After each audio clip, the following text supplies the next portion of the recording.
Sons da Terra.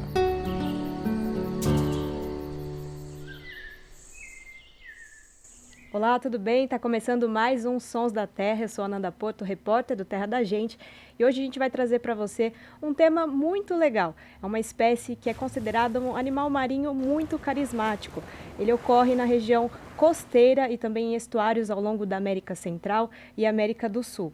E quem vai falar com a gente hoje sobre esse assunto é o repórter Juliano Tamura, que está aqui comigo hoje no estúdio. Tudo bem, Tamura? Tudo ótimo, e você? Tudo certo. E o Caio Lousado, que vai trazer aqui as informações do Boto Cinza. Você é um especialista nesse assunto, né? Ele é biólogo e coordenador do projeto Boto Cinza, que é uma iniciativa do Instituto de Pesquisas Cananéia. Tudo bem, Caio? Olá, tudo bem, Ananda? Prazer. Obrigado pelo convite. Muito legal a gente começar esse bate-papo. O prazer é nosso e eu queria começar, acho que com a pergunta que você já mencionou para a gente no bastidor, que é a pergunta que as pessoas mais fazem para a equipe de vocês, né? Assim, a gente está falando boto cinza, fala golfinho, o que é o correto, né? E que conta para a gente também, assim, que espécie que é essa, né? Você que está muito acostumado, mas para quem está ouvindo a gente ou assistindo o podcast aqui, se você puder trazer algumas características desse animal tão particular. Legal, é bem isso, acho que se tivesse que elencar, a pergunta que a gente mais ouve é boto ou golfinho, né? Uhum. E aí a gente sempre traz essa resposta de que é um nome comum, né? Quando a gente vai trabalhar com ele dentro da comunidade científica, das pesquisas, a gente usa o nome científico, que é o nome correto, vamos dizer assim, entre aspas, né? Então ele é o Sotalia guianensis, onde qualquer pesquisador do mundo vai conseguir identificar que animal a gente está se referindo. Mas localmente, quando eu vou falar para um pescador ou para um morador local, vai depender de como ele é conhecido ali na região. Então, determinados locais eles vão chamar de boto, tem determinados locais eles vão falar que golfinho é só o que acontece em mar aberto, não é o que acontece ali. Então, por ser um nome comum que a gente fala, a gente não consegue generalizar. Então, se a gente olhar, né, pela origem científica, boto ou golfinho está se referindo a um mesmo animal, a um grupo de animais, né, dos odontocetos, que são os cetáceos. E o boto cinza, ele está dentro desse grupo. Então, a gente fala, tanto faz você se referir ele como boto ou golfinho. A mesma espécie em locais, por exemplo, ao longo do norte do Brasil, pode ser chamado de golfinho, falar Baía dos Golfinhos, Praia dos Golfinhos, mas a mesma espécie lá em Cananéia, a comunidade tradicional, os caiçaras, acabam chamando de boto cinza. Então, é um nome comum, mas se trata da mesma espécie. É bom já saber que nenhum dos termos está errado, então. Exato, não está errado, mas a gente, né, por respeito até a comunidade que está chamando, que há mais tempo do que a gente, dos pesquisadores que estão ali, então a gente respeita e chama daquele local. Uhum. E aí, é claro, vão ter as distinções, né? Eles vão falar, o que está acontecendo no mar aberto é o golfinho aqui dentro do estuário. Então, eles estão se referindo a outras espécies diferentes. Então, o boto cinza que a gente estuda, por exemplo, ele acontece mais dentro de áreas estuarinas e de baías abrigadas.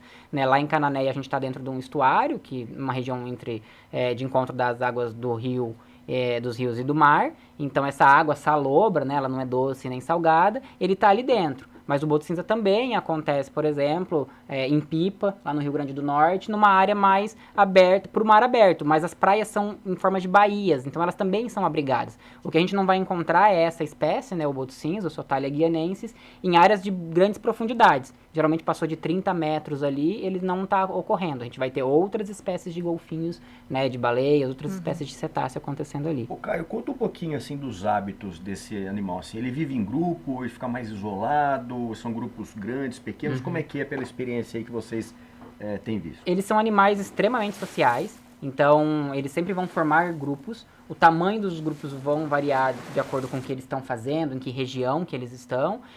Em Cananéia, por exemplo, a gente tem grupos pequenos até. Então, o que a gente chama de unidade básica social ali é um adulto e um filhote. Provavelmente a mãe, a fêmea, né, e o filhote. E que podem se juntar em mais grupos, em mais unidades. Então, uma mãe com um filhote junta com outra mãe com um filhote, que junta com outro adulto solitário, e aí forma um grupo ali de 5, 6, até 10 indivíduos. Em determinadas situações, por exemplo, se eles vão pescar um cardume muito grande, eles podem se reunir em 30, ou eles vão se deslocar de uma área para outra e querem a proteção do grupo, grupos maiores. Em outras populações, naturalmente, eles acabam adotando outras estratégias. Então, em Florianópolis, eles têm uma outra formação, eles estão em grupos geralmente maiores, 30 indivíduos, 50, né? Na Baía de Septiba, que é outro local que acontece, no Rio de Janeiro, já tem uma população maior e os grupos são as agregações de 100 indivíduos, 150, 60 indivíduos. Então, isso vai mudando muito também de região para a região, mas em todos os locais, animais extremamente sociais, que estão sempre em grupo, então é difícil a gente encontrar, só em situações muito específicas, né, porque é mais difícil você caçar sozinho, você não tem a proteção do bando, do grupo, então você sempre se junta com outros indivíduos para poder fazer as suas atividades do dia a dia. Então, geralmente, a gente acaba vendo ele em grupos maiores. O que eu ia te perguntar é assim, eu até introduzi aqui falando que é um animal carismático, né? Que até no site do projeto vocês põem essa característica ali, né? Aí eu queria que você mencionasse assim, o porquê, né? Quais são as características que ele tem que tornam uma espécie carismática e também trazer um pouquinho, né, de algumas características, né? O nome já fala boto cinza, então a gente já sabe da coloração, mas tamanho, também assim, peso, essas curiosidades, assim, ele é um dos menores golfinhos que a gente tem. O que você pode trazer de informação para a gente? Legal. Ele não é o menor golfinho da costa brasileira, mas ele está entre os menores. Ele não é um golfinho de grande porte, né? Ele é considerado um golfinho de pequeno porte, porque ele vai até ali entre 2 metros de comprimento, 2 metros e 10, em torno de 110, 120 quilos, os adultos, né? Então, se você comparar com outras espécies, tem outros golfinhos que acabam sendo maiores do que ele. O boto cinza, ele é bem fácil de ser reconhecido porque ele é cinza no dorso, quando ele é adulto. Filhote, ele nasce bem rosadinho, porque ele ainda não sofreu o processo de melanização, então a pele dele ainda não tem aquela melanina que dá essa cor, e o ventre é um pouco mais branco, e ele tem uma mancha, uma faixa lateral cinza no corpo. Então, quando você consegue ver a lateral do corpo, é meio que já mata a charada de se é o boto cinza ou se é algum outro golfinho, assim. E aí, o legal dessa espécie, dela ser carismática, acho que não só o boto cinza, mas aí todos os golfinhos sempre trabalham bastante o imaginário, as baleias também chamam a atenção, né? Então, eu acho que o ambiente marinho, a praia, o mar, trabalha muito com esse imaginário, que são os monstros do mar, ou, né, o que é subaquático, a gente não conhece muito, os recifes de corais. E o boto cinza, todos os golfinhos têm aquele meio que sorrisinho, né? Ele parece que ele sempre está sorrindo. Isso é bom por um lado e ruim pelo outro, né? A gente pode até falar um pouco mais por que seria ruim ele ter essa ar de ser tão carismático, de achar que está sempre sorrindo. Mas são animais muito inteligentes, então, né, o comportamento deles, essas associações que eles fazem, essas interações, acabam gerando essa curiosidade, né? E por serem animais que não estão na maior parte do dia a dia, na maior parte das pessoas, com exceção de pescadores que estão ali no mar, que estão trabalhando, pessoas que vivem em plataformas de petróleo, que trabalham na marinha mercante, por exemplo, estão no dia a dia com esses animais. A grande maioria de nós não tem essa proximidade, né? Você não está atravessando a rua e você vê um golfinho saltando. E aí, quando vê, acho que chama essa atenção, né? Então, e a gente usa isso até como uma bandeira de conservação, né? Então, por atrair esse olhar, a gente até chama que o boto cinza é uma espécie bandeira.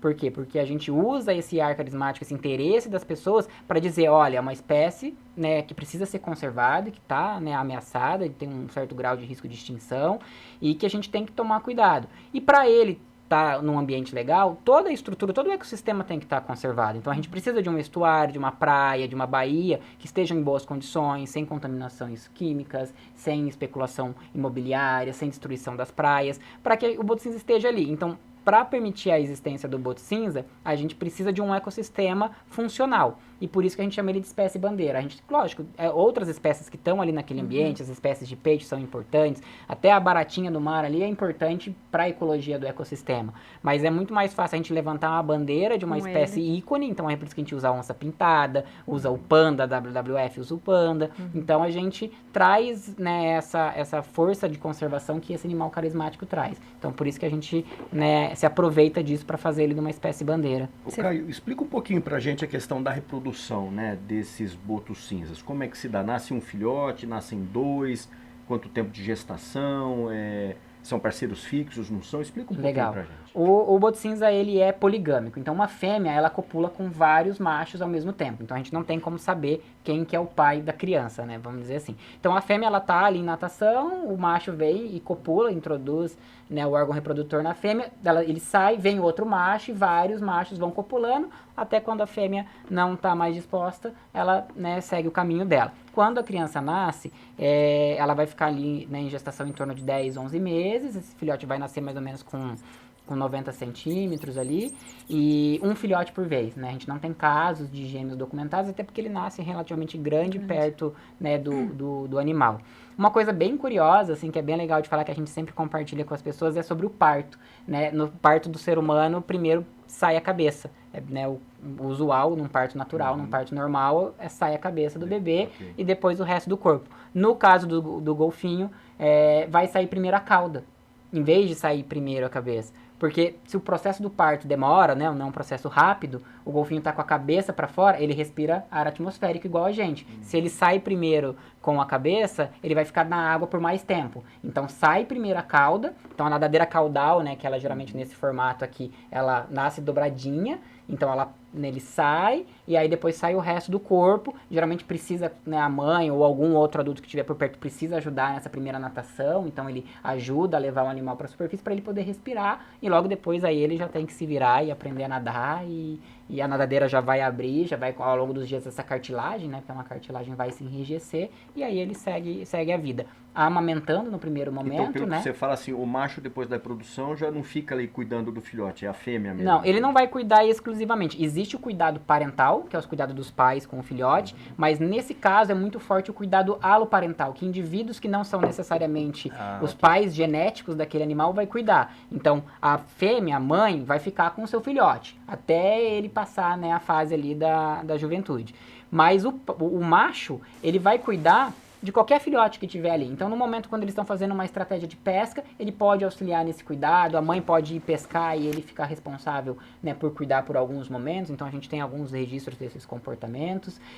Então, é um pai social, né? O pensamento eu não sei quem é o meu filho, porque eu não sei durante a cópula, qual foi, né, a genética que foi passada ali. Mas, se eu cuidar de um filhote, provavelmente um outro macho está cuidando do meu que está aí. Então, geneticamente, a população ela é beneficiada desse comportamento social. Muito mais justo socialmente falando do que, né? E ainda nesse quesito que você está falando já da reprodução do filhote, ele permanece ali ao lado da mãe por quanto tempo, assim? Ele vai amamentar, primeiramente, nos primeiros meses, ali vamos dizer até uns 3, 4 meses, estritamente através do leite. Então, a mãe fornece esse leite para o filhote.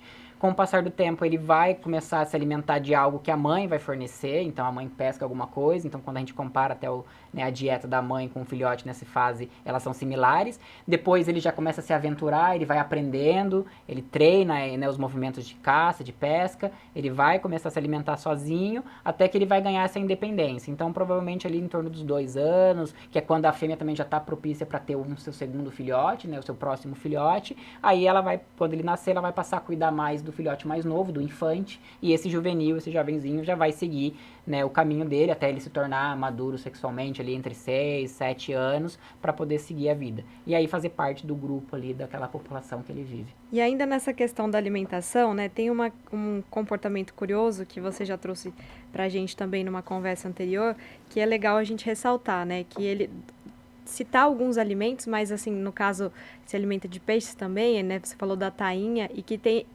por ele buscar esse alimento, tem um determinado período do ano que existe uma relação que ele cria ali com os próprios caiçaras, né? Como que é isso e como que se dá isso? O boto cinza, ele se alimenta principalmente de peixes, também consomem lulas, camarões, até pequenos crustáceos, né? Um caranguejo, um siri, alguma coisa assim. Mas a grande diversidade de peixes que a gente encontra no estuário é a principal fonte de alimento deles. E a tainha é um dos que a gente consegue ver, que eles, né, até pescando, os peixes pulando, eles cercando os cardumes grandes de tainha, principalmente na época reprodutiva da tainha. Sardinha também são alguns peixes que eles gostam bastante. Mas especificamente da tainha, por exemplo, em Canané, a gente tem essa interação bem bacana com os pescadores artesanais de cerco fixo. Né? Cerco fixo é uma armadilha de pesca artesanal, construída, né, num molde específico, igual os currais de pesca que a gente tem em outros locais, né, do Brasil. Lá em Canané eles chamam de cerco fixo. E eles são construídos na beira da praia, né, com taquaras, com uma espécie de bambu, para ajudar a cercar o cardume. E o boto cinza, ao longo do tempo, aprendeu a utilizar essa estrutura em seu benefício, né? Então, ele vai encurralar os cardumes de peixe em cima dessa armadilha de pesca, porque daí ele está diminuindo as rotas de fuga, facilita o próprio processo de pesca, né? Ele gasta menos energia pescando, e aí, quando ele vai pegar o cardume também, na hora de fugir, acaba entrando dentro da armadilha.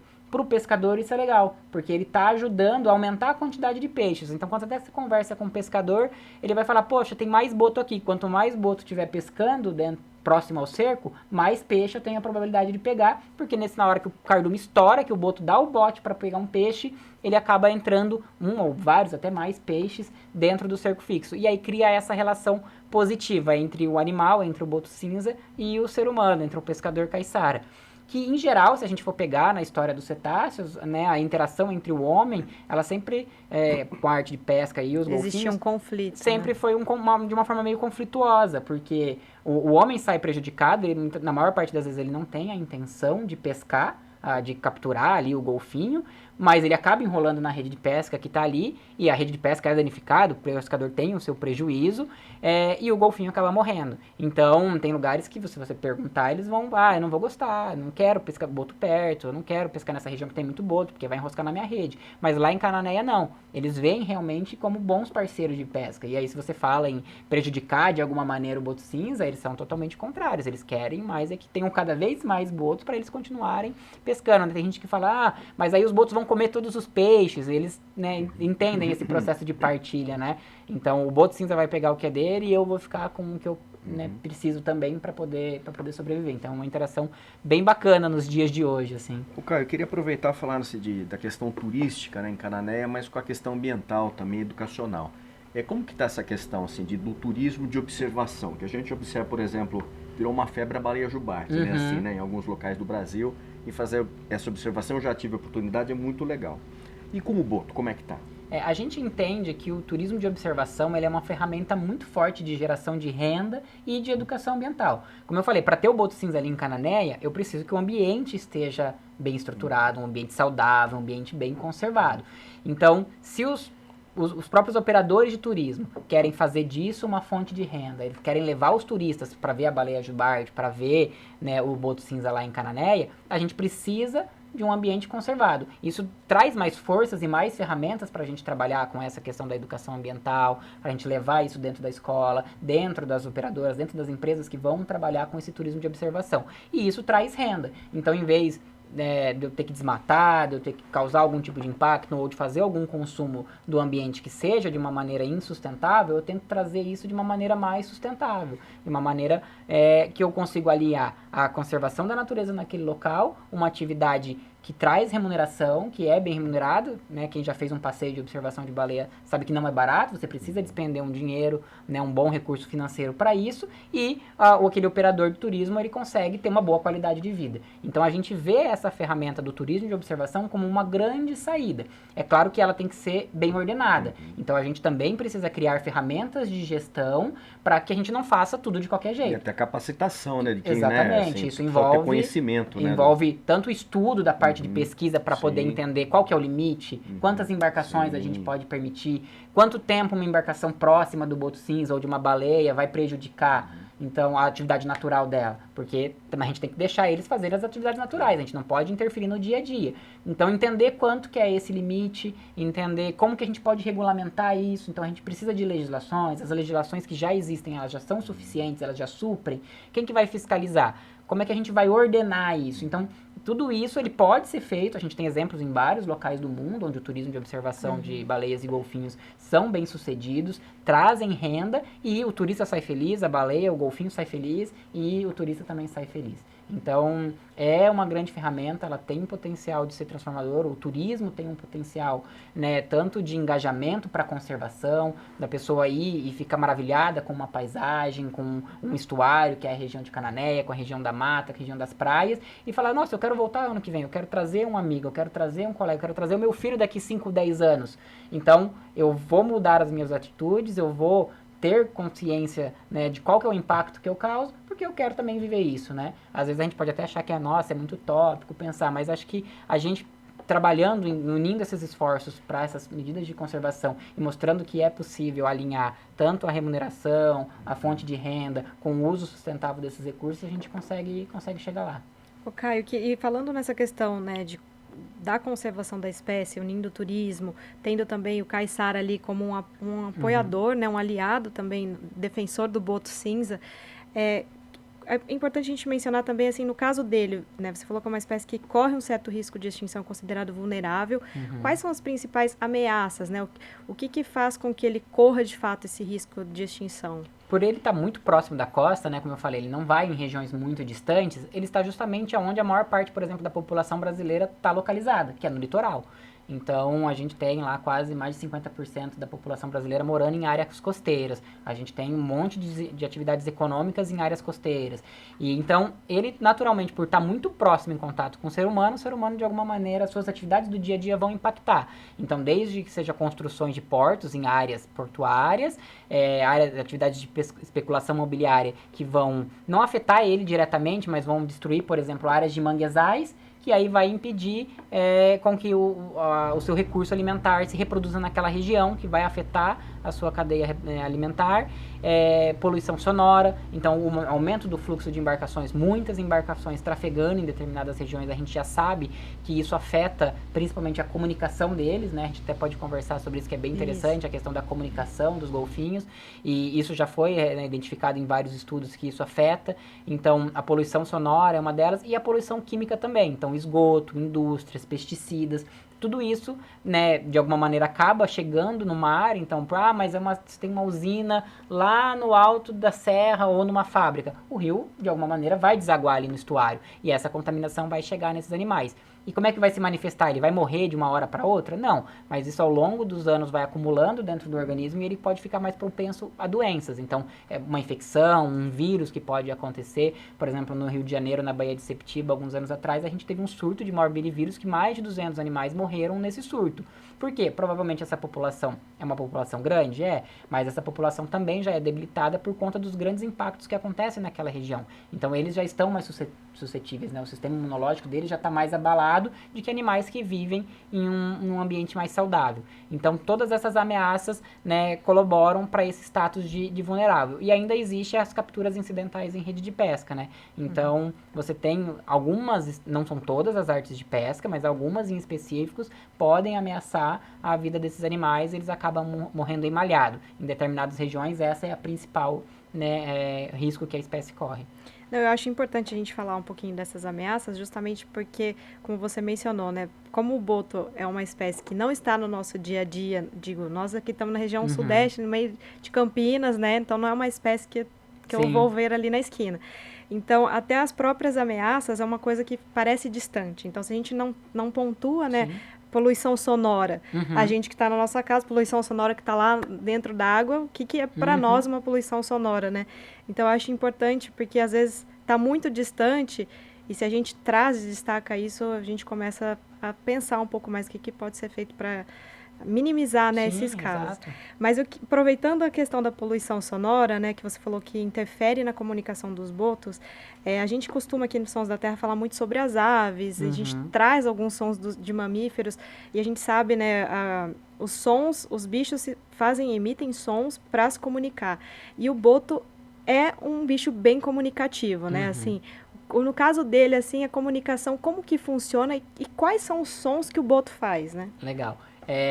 Como eu falei, eles são animais extremamente sociais e, por exemplo, lá no estuário a água ela é turva, né? Você não tem uma água cristalina, uma água transparente. Então, para eles poderem até coordenar as estratégias de pesca, as suas atividades, eles precisam se comunicar de alguma forma, não vai ser vendo. Então, eles tiveram que, ao longo do tempo, desenvolver algumas outras estratégias. Então, eles produzem alguns tipos de sons justamente para poder otimizar essa comunicação. Então, é aquele clássico assobio que a gente ouve nos seriados, nas televisões, né, que ele emite, justamente para poder coordenar essas atividades, né, para ajudar a se identificar onde eles estão, o que eles estão fazendo, ou se nós vamos cercar um cardume e a gente precisa ir cada um para um lado. Então, essas emissões sonoras, elas são constantes, por exemplo, nessas atividades, né, de pesca, a comunicação entre a mãe e o filhote. E um outro tipo de som que é bem interessante é o famoso ultrassom, né, que são os estalidos de ecolocalização, que é bem similar aos nossos sonares, os nossos radares, e o que o morcego também faz. Então, eles emitem esses cliques, né, esses estalidos de ecolocalização, que é um som com uma grande intensidade sonora, com uma grande capacidade de energia, que ele vai dispersar no meio, esse som vai bater no ambiente e vai voltar. E ele consegue decodificar isso e entender que ambiente que ele está. Então, se ele vê um objeto, se ele tem um piro, uma praia, ou a que distância está a própria presa, ele consegue saber através desses estalidos. Ele usa isso bastante para perceber o meio.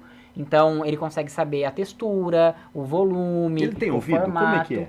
Então, eles não têm ouvido Orelha, o aparelho assim. externo, né? Mas eles têm um ouvido interno. Então, aquela parte que é curvada na frente da cabeça é o que a gente chama de melão. Essa estrutura ela é bem importante na produção do som, porque quando a gente produz o som, né, uma coisa legal, a gente não fala para golfinhos, né, para cetáceos, a gente não fala vocalização, a gente fala emissão sonora, porque eles não têm corda vocal. Então eles não emitem o som da mesma maneira que a gente, eles têm um outro aparato que vibra e produz o som. Só que ele está produzindo esse som também no meio aéreo. Igual a gente. Vocês já tentaram falar debaixo d'água? Você não consegue entender e você não consegue, né, se comunicar. O que acontece? Ele, por conta dessa mudança de meio, dessa refração que a onda sonora sofre, né? A onda sonora é uma onda mecânica, então ela precisa de fluido do meio para se locomover. Quando ela sai do ar e ela vai para o ambiente aquoso, as moléculas têm diferenças de refração e o som se contorce todo. Então ele se perde essa informação ali no meio. Esse melão é uma camada de gordura, como se fosse uma bola, uma bolsa de gordura com várias densidades diferentes. E aí o som é produzido atrás dela e ele vai passando por essa camada de gordura, vai se alterando até ele chegar numa refração que ela perde pouca informação quando ela vai para a água. E aí esse som dissipa no meio.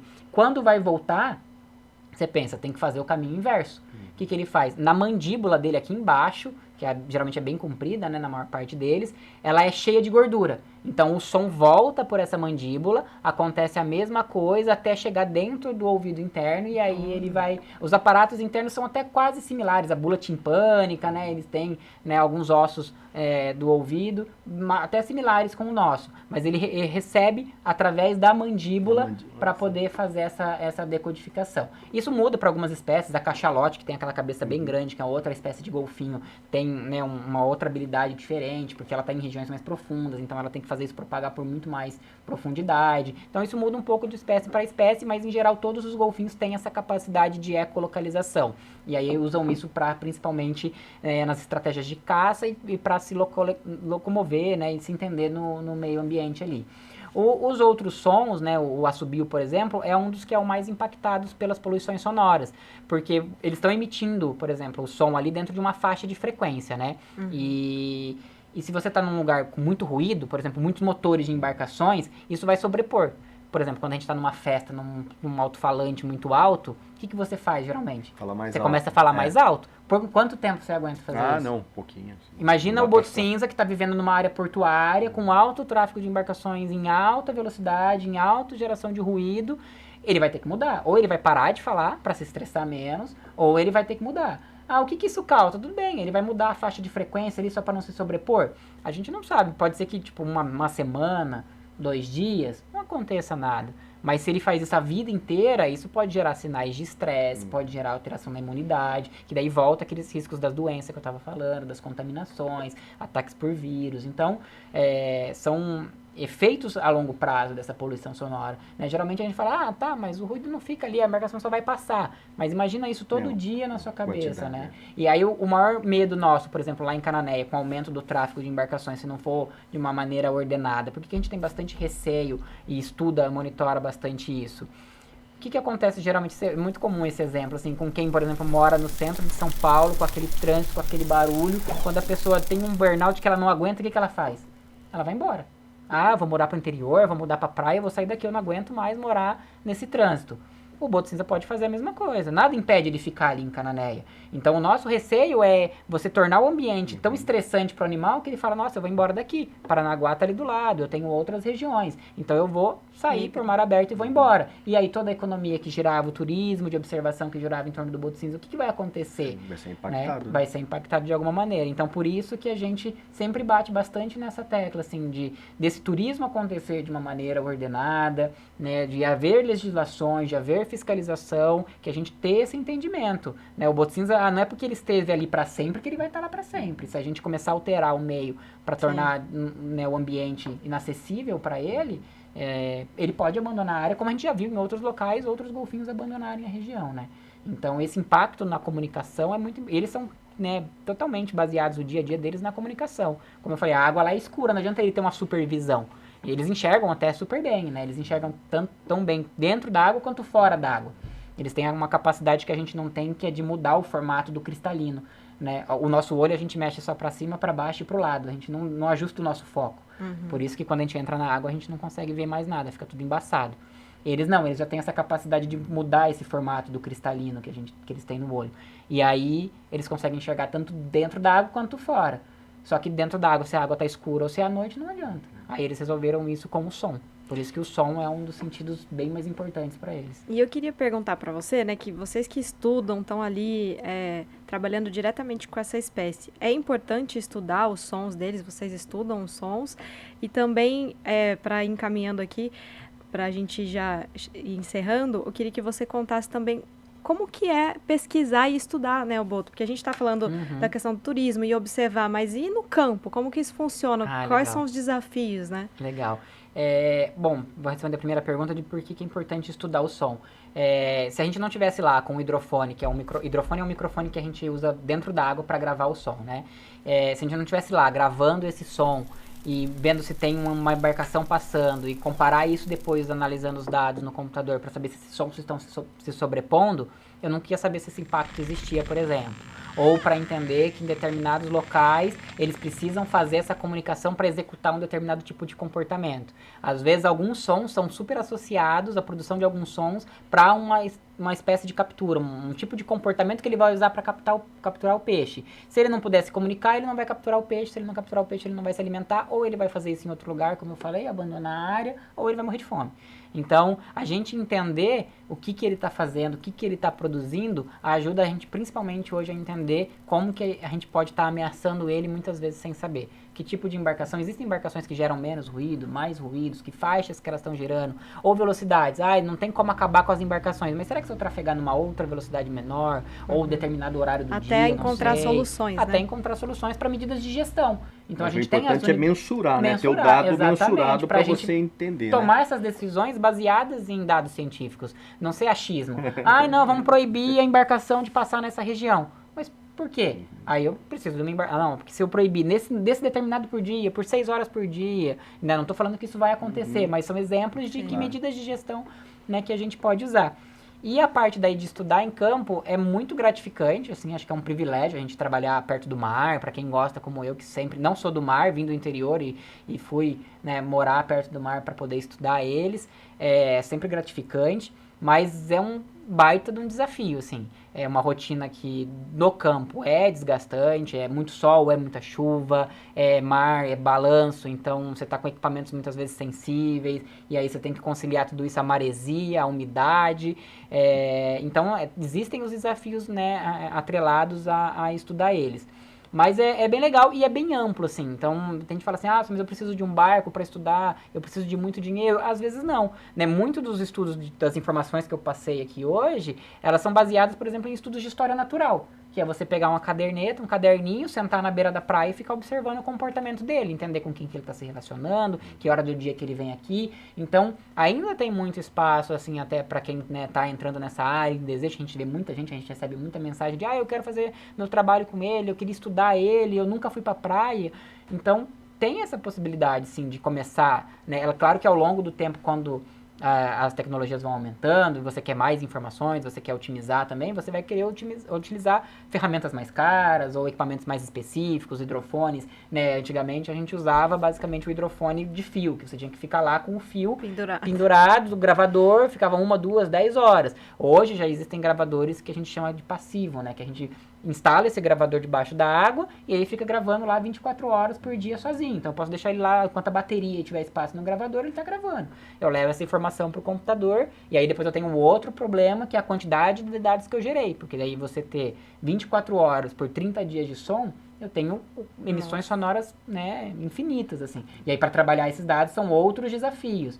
E a inteligência artificial, machine learning, estão aí para ajudar a gente com isso, assim. Então, os desafios, eles são constantes dentro dessa área de pesquisa, né, busca por financiamento, por patrocínios, a gente precisa sair com embarcação, em tudo que envolve náutica é caro, custo, né? muito alto, né, combustível é muito caro, então, dependendo da área que eu estou monitorando ali, eu preciso disso, então os patrocínios são sempre muito bem-vindos para a gente conseguir financiar esse tipo de atividade de pesquisa. Mas é muito legal, assim, o dia a dia dessa pesquisa de campo, ela é bem gostosa, assim, e é claro, você consegue tirar fotos, você consegue fazer vídeos interessantes e divulgar isso, assim, que acho que isso que é bem bacana, que a gente vem tentado fazer bastante também, até nas nossas redes sociais, assim, de mostrar bastante imagens, né, porque as pessoas têm a curiosidade de entender, nossa, como é que ele captura um peixe, como é que ele faz isso, o que ele faz aquilo, né, o drone, por exemplo, ajuda bastante, hoje em dia, nossa, mudou completamente a perspectiva, né, desses estudos, até os de história natural mesmo, né, que quando eu comecei lá na minha graduação, eu sentava com a caderneta e eu olhava no mesmo nível da água, no máximo numa falésiazinha ali. Agora, hoje, com o drone, você olha de cima. Então, é um prisma para estudos de comportamento completamente diferente. E aí muda também, até coisas que a gente imaginava, olha, ele está fazendo tal comportamento. Não é bem assim, ó. De cima você já consegue ver que acontece muito mais coisas debaixo da água, assim. Então, vai aprimorando ao longo do tempo, assim, e vai gerando esse material que é tão rico, né? Eu sou suspeito para falar, assim, eu gosto de estar na praia, eu gosto de estar em cima de um barco, eu gosto de, né, estar ali passando até um perrengue. Não é para todo mundo, eu já vi gente que chegou lá falando que, ó, quero muito fazer, aí ficou 2 dias no barco e falou, gente, eu não aguento, eu quero ir pro ar-condicionado, eu quero voltar pro meu computador, eu sou de laboratório. Beleza, né, tem espaço, também você pode trabalhar com a genética do animal. A gente vai lá, coleta as amostras, manda pro laboratório, posso trabalhar de maneira indireta com os golfinhos também, assim. Então tem um campo bem amplo, assim, para as atividades de pesquisa. Muito legal. Eu não sei, Tamuro, se você tem alguma outra questão para uma acrescentar. Aula aqui, muito legal, muito legal. Eu tava até pensando aqui, né? A gente tá com o nosso logo, precisava pôr um boto cinza aqui, ó. Sim, dá pra gente pensar. E eu acho que é legal do boto cinza que ele é um animal, assim, que representa bastante as espécies de cetáceos brasileiras. Claro, o pessoal da Toninha vai ficar bravo comigo, porque a Toninha é uma espécie também bem brasileira. Apesar dele acontecer na América Central, né? A gente tem uma costa gigantesca. Ele acontece basicamente em toda a costa. E a gente tem muitos grupos de pesquisas no Brasil, assim, né? E ao longo dos últimos anos, essa pesquisa avançou muito, né? Então, coitado, até os outros países, né? Quando a gente vai nos encontros, a gente às vezes tem poucos pesquisadores dos outros países, porque às vezes tem uma costa muito pequena, um litoral ali muito pequeno. Aqui no Brasil, não. A gente tem essa costa maravilhosa, um monte de pesquisador. Claro que existe a baleia jubarte e as outras espécies, mas o boto cinza é assim, acho que nós como brasileiro, a gente tem o dever de entender e conhecer e ajudar a conservar esse animal, porque se ele acaba em um único país lá da costa da América Central, mas aqui na costa do Brasil a gente não pode deixar esse animal, né, ser extinto. Assim, a gente acho que tem o dever, essa missão de conservar esse animal em boa parte dos territórios que a gente está ocupando aqui. Muito legal. Caio, eu queria agradecer a sua presença, né? Vim até aqui conversar com a gente, trazer, como o Tamura falou, uma aula sobre o boto cinza. Espero que a gente tenha a oportunidade da nossa equipe se deslocar até lá para acompanhar também um pouquinho do trabalho e poder filmar essa espécie de perto. Já tivemos uma oportunidade no passado, mas é sempre bom poder fazer isso novamente, né? E aí eu queria deixar aberto aí para quem quiser acompanhar mais sobre o projeto, né? Achar o projeto Boto Cinza, tem o site, tem as redes sociais, então qualquer dúvida acho que eles podem te procurar, né? Quem tiver mais interesse. Fica o convite para ir para Cananéia também, observar o boto, né? O Caio adiantou aqui para a gente também que lá tem uma população estimada de 400 indivíduos, que ao longo do ano é possível encontrar essa espécie, então fica o convite. A gente encerra o programa por hoje e a gente se encontra numa próxima. Até mais. Tchau, tchau. Sons da Terra.